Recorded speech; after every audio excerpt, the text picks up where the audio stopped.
Hey everybody. Okay, I'm back for another episode.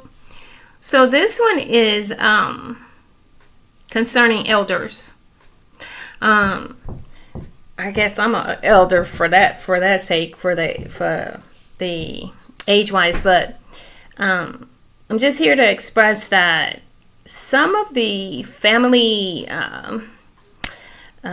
curses and different things has stymied some of the legacies because there are people in your family who were older than you that had callings on their life.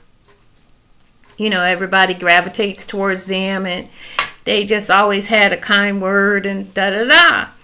But they didn't pick up. They didn't answer, right? So in them not answering the call, like you got all these, light workers out here, prophets, people who are off the grid or not in the church.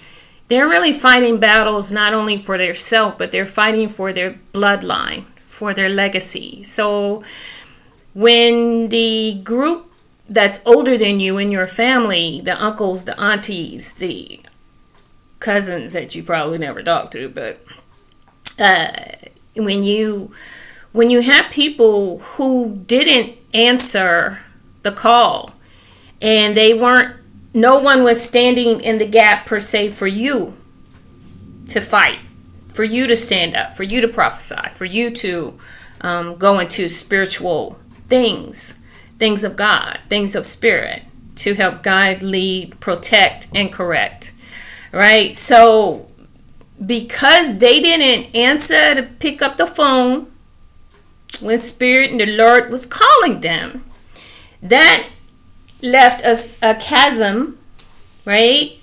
Or a breach where the enemy came in with all kind of shiggity, right? It's one thing to be able to embark in warfare and you have the tools. But let's say you got all this warfare and you don't have no tools because nobody gave you tools. But you, the younger one in the family, decided, listen, I'm going to do some introspection, find out what's really, I'm going to get to the nitty gritty. So you stood for the family to get to the nitty gritty. Like, what really happened to y'all? Y'all were molested? I mean, what going on? You know, you want to ask them, what going on with you? Why you act that way?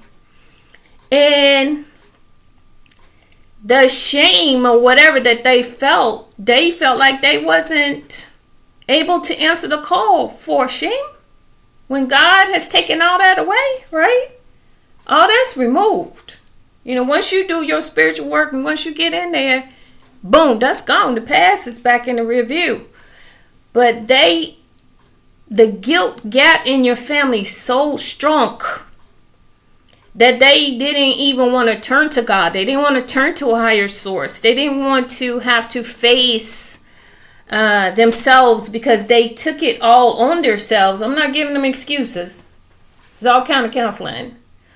But they took all that in on themselves and they imploded with the stuff that was put upon them. Fast forward. Here you are, you coming up against, you bumping the ceiling like, gee, this marriage thing ain't working. Well, what happened? Like, granddaddy and grandma are the only one to stay married?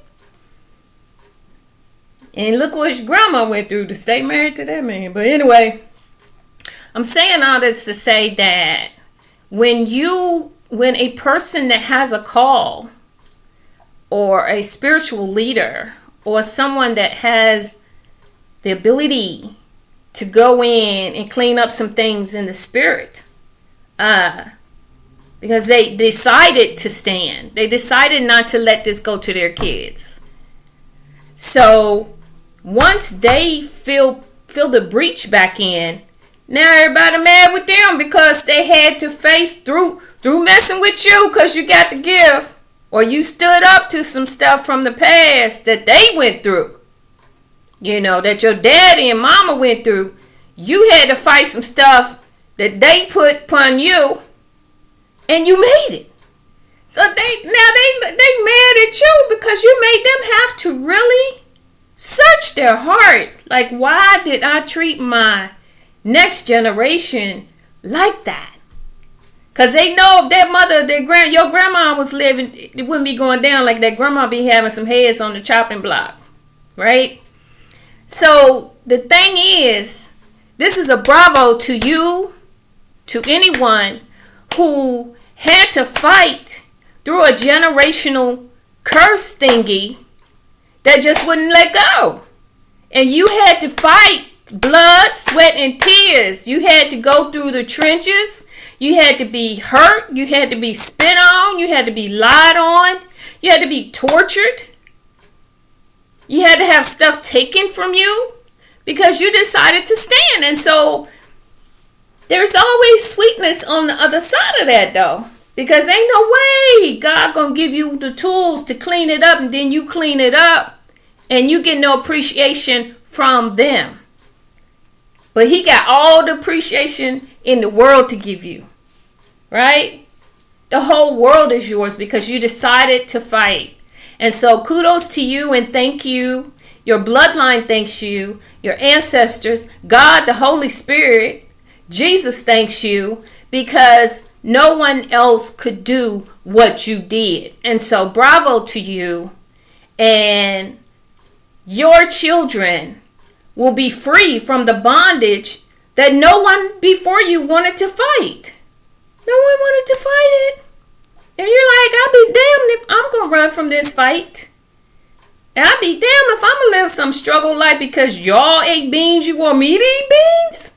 Because y'all didn't have shoes, you mad because I got buku shoes? I mean, come on now.